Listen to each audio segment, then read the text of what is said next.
Uh-oh. All right, I'm back. Just finished legs and time for Q&A. Get straight to the point. Not going to be like these other vloggers where they post like a 15-minute video that I have to skip through just to get to the Q&A. So we're just going to get straight to the point.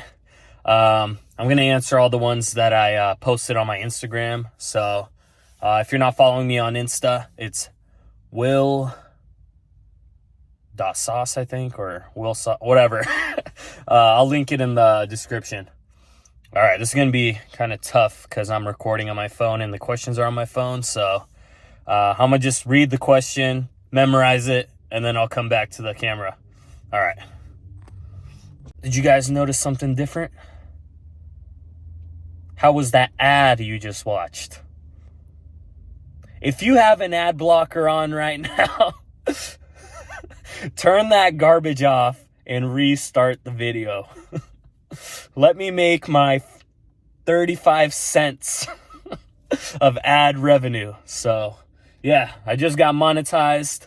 I'm going to be posting a lot more videos. So, it's time to make time to make my 30 cents per vid. All right.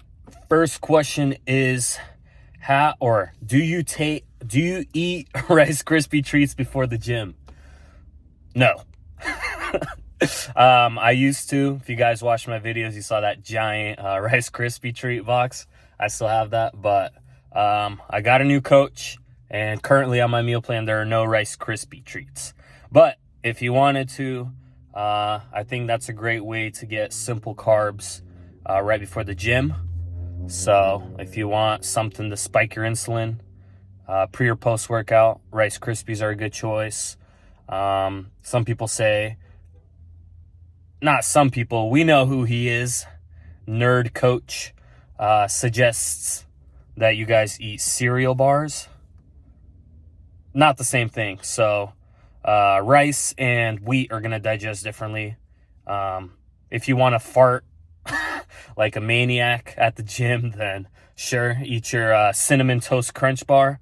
But if you want something that digests a little bit better, than Rice Krispies, I think are better. Or you could do something like fruit, a banana, maybe like a Gatorade powder intra. So it's all the same stuff, just simple carbs, sugar. All right, next question. Somebody asked, how long before my workout do I eat my pre-workout meal? So your pre-workout meal should be eaten about, depending on the size of it. If you're a bigger fella and your pre-workout meal is pretty big, I'd say minimum hour and a half to an hour. Hour and a half, I'd say. Like the size of my meal, I usually hour and a half. If it's a smaller meal, the minimum I do is like an hour. So hour and a half to an hour, let that meal digest, make sure there's protein and carbs in it, and then should be ready to hit the gym. But if you're doing simple sugars, that should be a lot closer. So that should be, or simple carbs, sorry, that should be like 15 minutes pre-workout, 10 minutes, like on the way to the gym pretty much. So right before you hit it. I see a bunch of these TikTok idiots saying that you shouldn't eat protein pre-workout. That's the dumbest thing I've ever heard. So, yeah, you shouldn't eat protein 15 minutes before you work out. That's pointless. But you should definitely have protein, carbs, and a tiny bit of fat, like you guys saw in my full day of eating, in your pre-workout meal. Because obviously, you need that protein synthesis going. You need something in your body to help recover while you're tearing down those muscles in the gym. So, yeah. All right. Next question was, how do you deal with cravings? So, simple answer to this, you just suffer through it. You just don't be a baby, man. That's the simplest way to put it. Like, you're going to have to suffer if this is what you want to do, if you want to bodybuild. There's no little hack to do. If you're looking for little hacks, you're not meant for this. But I'd say, like, I don't know, drinking a diet drink maybe. As I got farther deeper in prep, I cut those out. But right now, I'd say I'm super hungry. Sure, I'll go grab like a diet soda, 0 calorie, something like that to fill up my stomach. I'd say drinking a lot of water helps. I probably drink, or not probably, I do. I drink over 2 gallons a day. And that helps me kind of stay more full because I have so much liquid in me.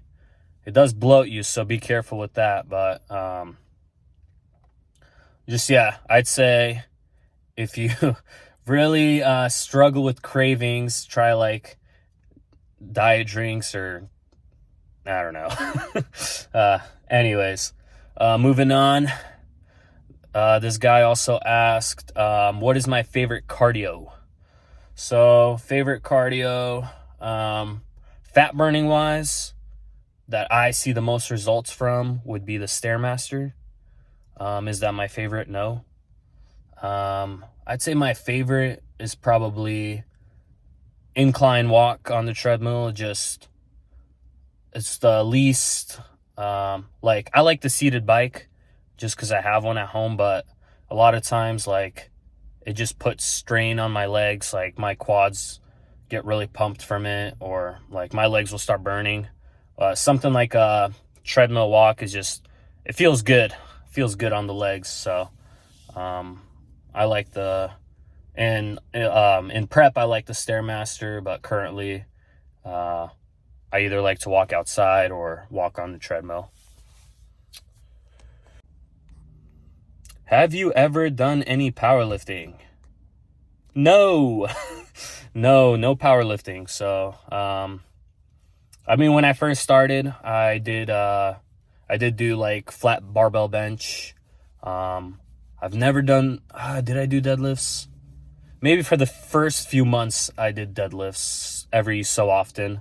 Barbell squats I did do as well. But yeah, I was never like a powerlifter. My goal was never to compete in powerlifting or to be crazy strong. My goal was always to get as big as humanly possible. So hope that answers your question. And then next question we had was, what do I think about low volume, high intensity training?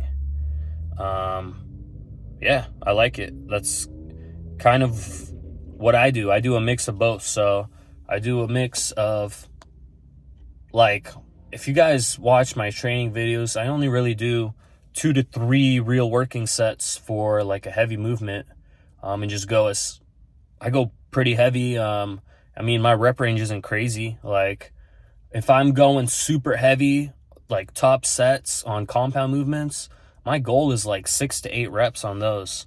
Closer to 8 reps. So I'd say anywhere from 6 to 10. There we go.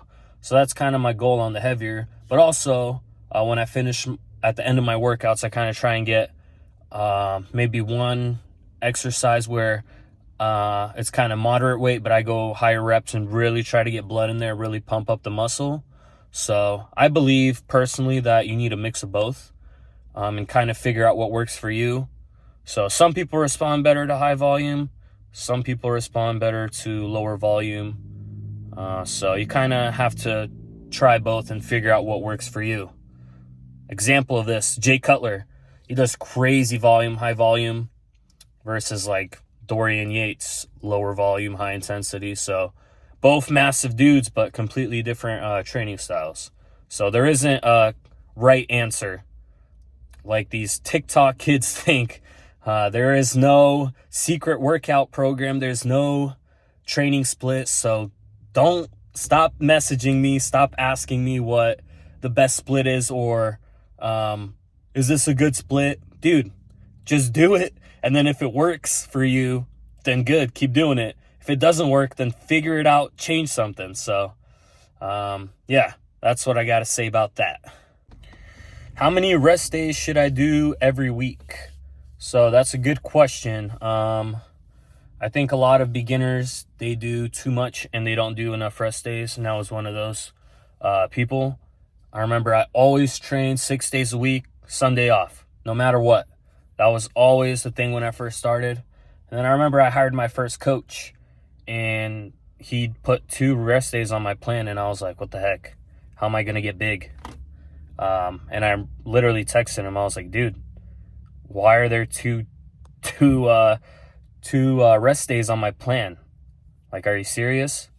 And he was like, you idiot. Like, you're going to train.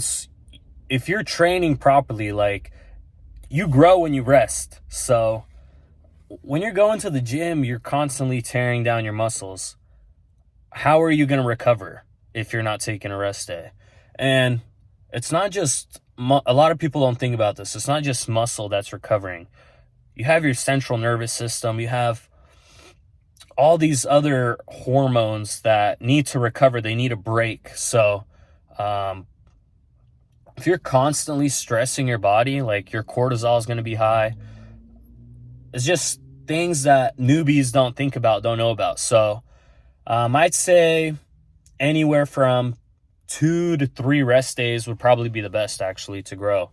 So don't be afraid of rest days. Definitely throw them in.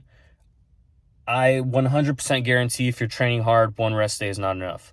So most bodybuilders, most pros do 3, 2. I know some that do like 4 rest days a week. So I'd recommend probably doing 2 to 3 days training and then 1 day off. 2 to 3 training, 1 day off. That's kind of what I do right now. So I'll have 1 week where it's 2 rest days, and then the week after will be 3 rest days. And it's like, I'm training so hard that once I get to that rest day, it's like, I look forward to that rest day because of how hard and how intense I'm training. So that's kind of the mindset you should have. Don't be afraid of them, because that's literally how you're going to get big. Okay, next question. Which bodybuilder, current or retired, do you recommend people watch and follow? I'd say the number 1 bodybuilder all of you guys should be watching is probably John Meadows.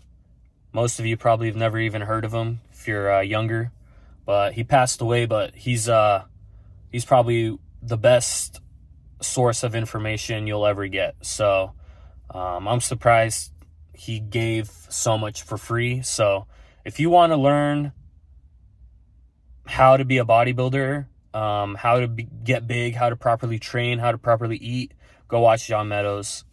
Yeah, he's the best. So he's someone I look up to. And if he was still here, I definitely wish he was still here. So yeah. Okay, next question was, when should somebody consider getting a coach? Ever since you were a little kid, every sport you played, did you have a coach? Yes or no? Exactly. There's your answer. So if you want to be good at the sport, you need a freaking coach. So there you go. How long have you been lifting? Your muscle maturity is brazy. First of all, don't ever say that word again. But serious bodybuilding, I'd say I hired my first coach when I was I think 17. So I hired my first coach at 17, but before that I was actually tracking macros and stuff. So I'd say I really seriously started tracking macros and all that at 16. So 3-4 years ago now. But serious, like with the coach and everything, 2-3 years now. So something like that. Why just my catchphrase, I guess. So needed to come up with something.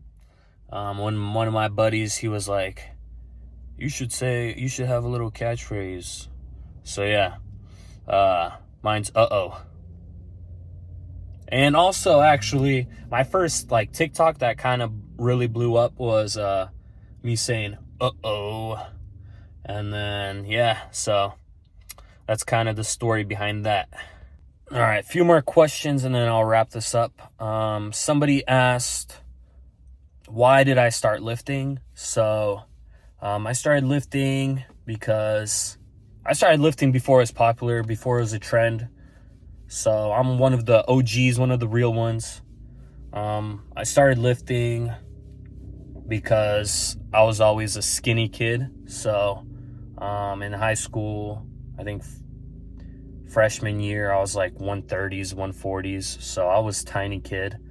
Actually, I think I started, like, first time ever hitting the weight room, I was actually in 8th grade. So there was like an after school program where all the like 8th graders would get on the bus and they would take us to the high school after school ended.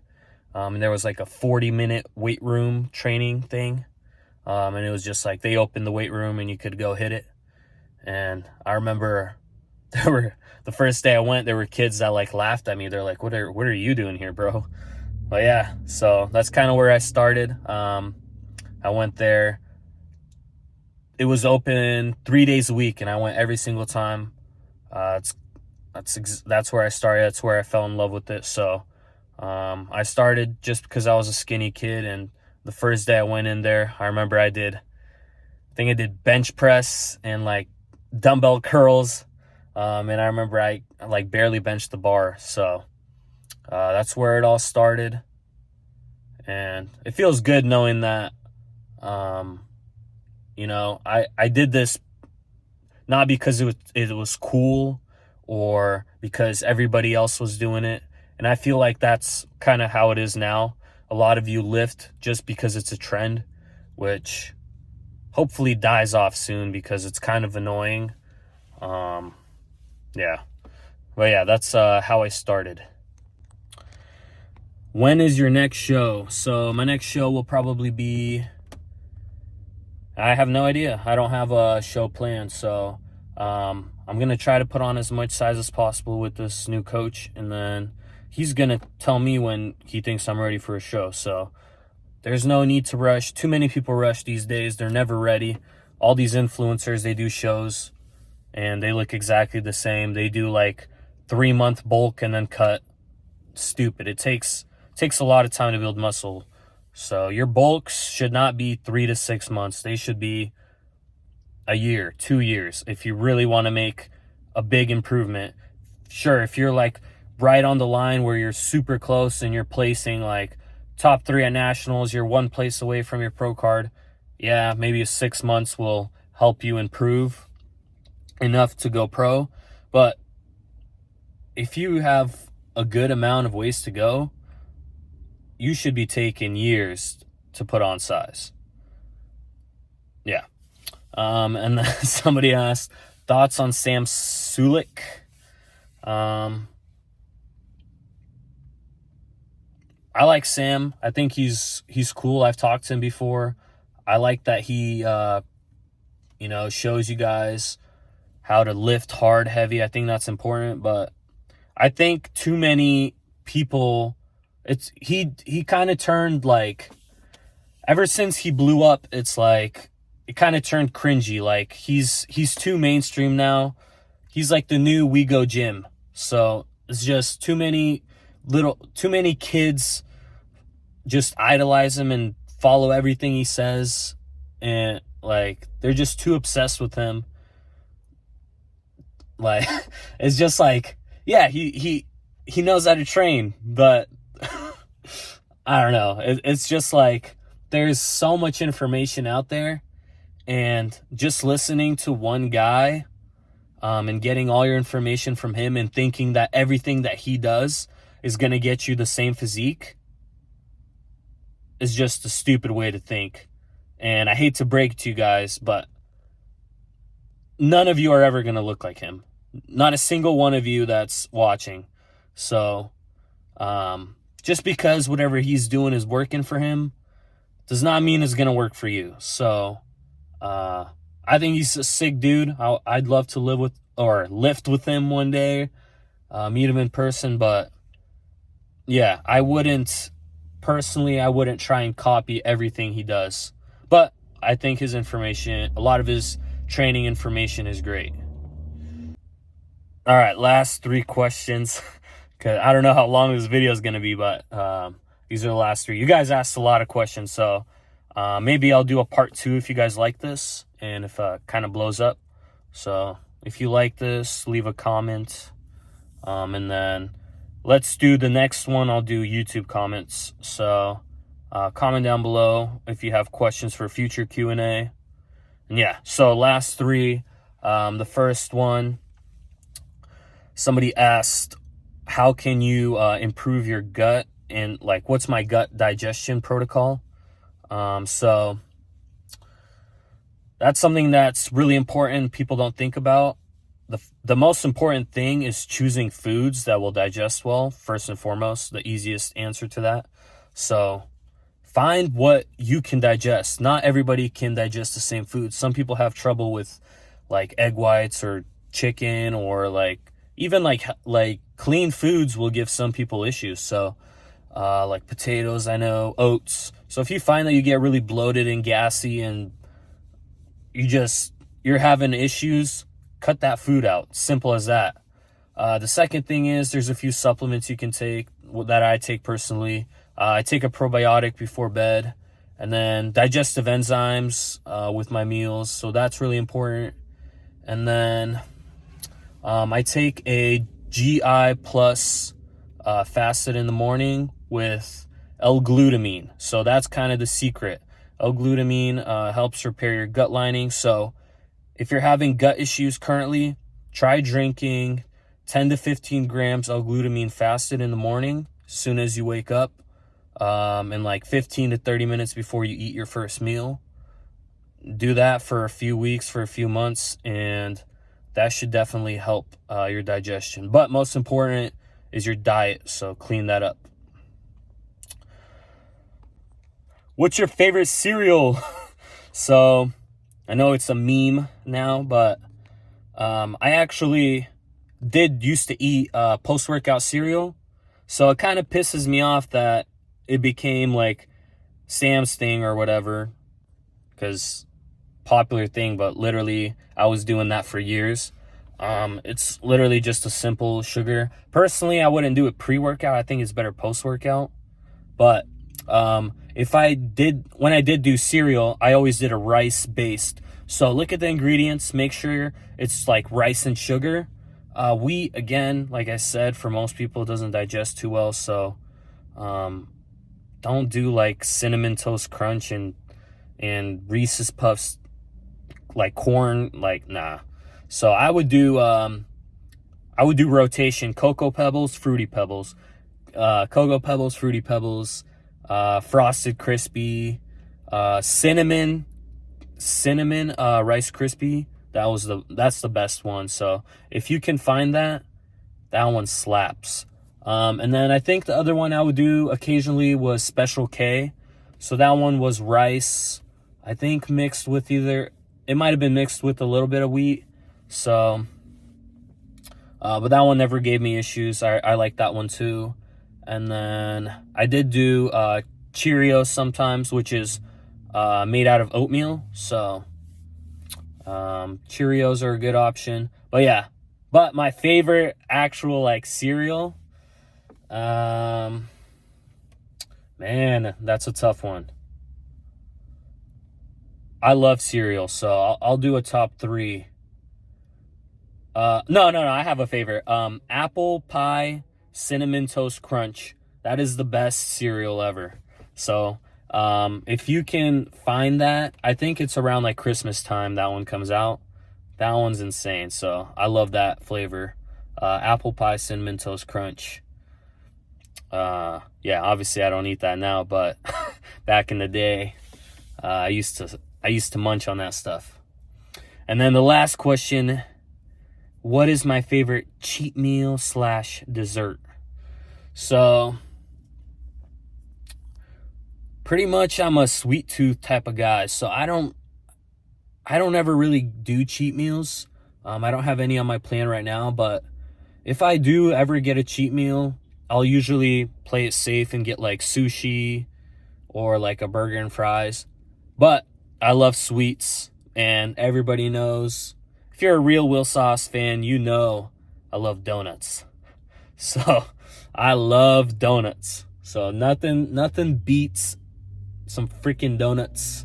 Sushi and donuts. That would be my go-to cheat, I'd say. Yeah. All right. Hope you guys learned something, and I'll see you guys at the next video.